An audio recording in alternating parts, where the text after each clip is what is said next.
What if baseball never existed? Hey there and welcome back to my channel. If you're new here, welcome. And if you're returning, thank you so much. It means a lot to me that you keep coming back. We do all these alternate history videos and sometimes we go into hypotheticals. This is more of a hypothetical video. What if baseball never existed? Before we get into it, please let me know in the comment section below what topic you would like to see next. Give me some ideas, guys. Anyways, let's dive into this. The year is 1903. You're listening to a crackly radio in your home when suddenly the broadcast cuts out. On your other radio, the music stops abruptly. The phonograph skips and repeats the same part of the song over and over. Outside, a streetcar screeches to a halt and the trolley bell rings loudly before falling silent. Across town, a newsboy walks down a street, his cries of "Extra, extra, read all about it" suddenly cut off by the chilling silence. In the distance, the sound of a steam engine fades away, leaving behind an eerie quiet. People stare at each other in confusion. Some try to speak, but their voices catch in their throats. No sound seems to carry on the wind. It's as if someone had pressed the mute button on the world. But why? What has caused this mass blackout? Is this the end of the world? Are the Germans attacking with their new wireless telegraphy technology? Or maybe it's the British with their dreaded anti-submarine warfare tactics. Could this be a mass case of exploding radios, phones and record players? Well, not quite. The truth is far more mundane. It's just a local sporting event that has been cancelled due to bad weather. And this isn't the first time this has happened. In fact, it's become such a common occurrence that people have even given it a name: Black Saturday. But why are people so affected by the cancellation of a local sporting event? To understand why, we have to go back to the beginning.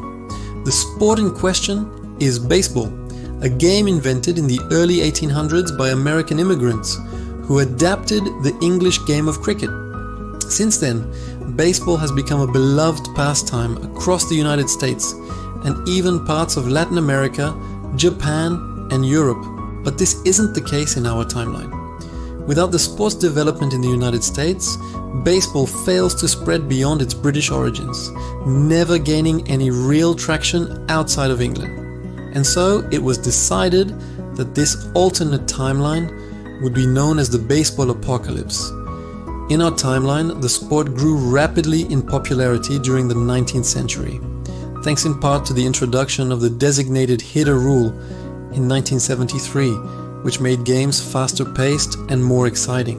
In this alternate timeline, without the designated hitter, games were slower and less exciting, leading to fewer fans attending matches and less media coverage. As a result, baseball struggled to compete for popularity against other sports like football and basketball. With fewer young people playing the sport, interest in baseball waned and eventually it was all but forgotten. By the 20th century, this lack of popularity had a profound effect on society. Since the sport was no longer a major draw for fans, players, or investors, companies saw little reason to invest in developing advanced technologies for baseball stadiums. As a result, stadiums remained simple affairs with wooden bleachers and few concessions. This led to a ripple effect throughout society, with companies missing out on the opportunity to develop innovative technologies that could have revolutionized everything from food preparation to communication. For example, one of the most significant innovations in baseball history was the introduction of the batting helmet with a face shield in 1926. This invention not only improved player safety, but also paved the way for advancements in protective gear and communication devices used today. Without the sport's development, this innovation and many others like it simply never occurred. Not only did the lack of baseball lead to stunted technological development, but it also had a significant impact on culture. The absence of baseball meant that songs, movies, and books about the sport were never written, leaving a gaping hole in American culture. For example, one of the most famous baseball songs of all time is "Take Me Out to the Ball Game," which was first recorded in 1908. Without the sport's presence, this and countless other songs films, and literary works were never created. The cultural impact of baseball extended far beyond the realm of entertainment. The sport was a unifying force that brought people together from all walks of life. It provided a common thread that ran through American society, bringing people together to celebrate their shared love of the game.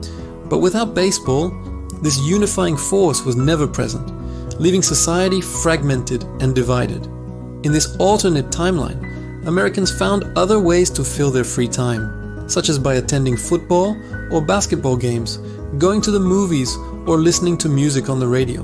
These activities became even more popular since they didn't have competition from baseball. Football and basketball saw massive growth, leading to them becoming the dominant sports in the country.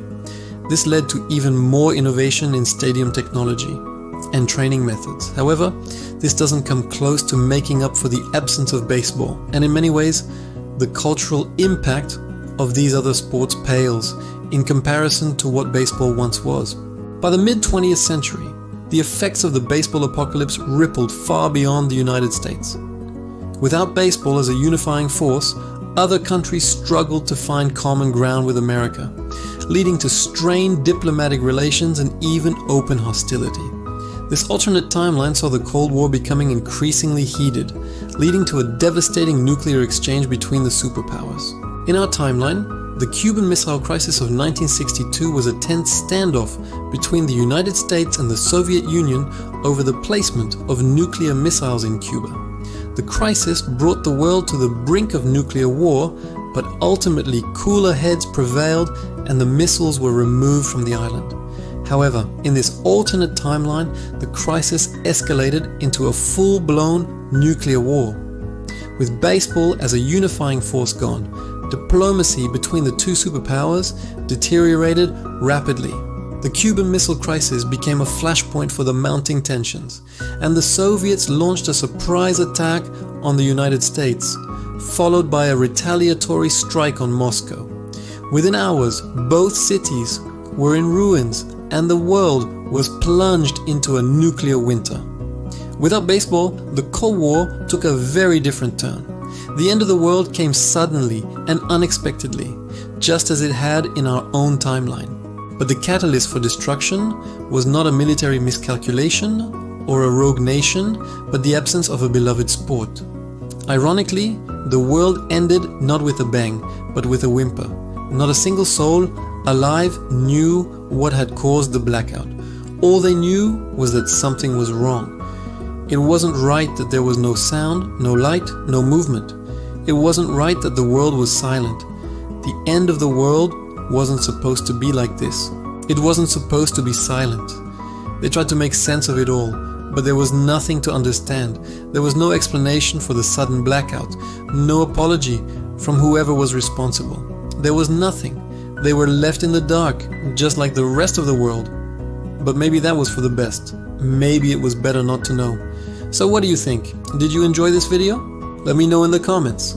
Also, don't forget to subscribe because it really does help us grow. Thank you so much for watching. I hope you enjoyed the video. Thank you again.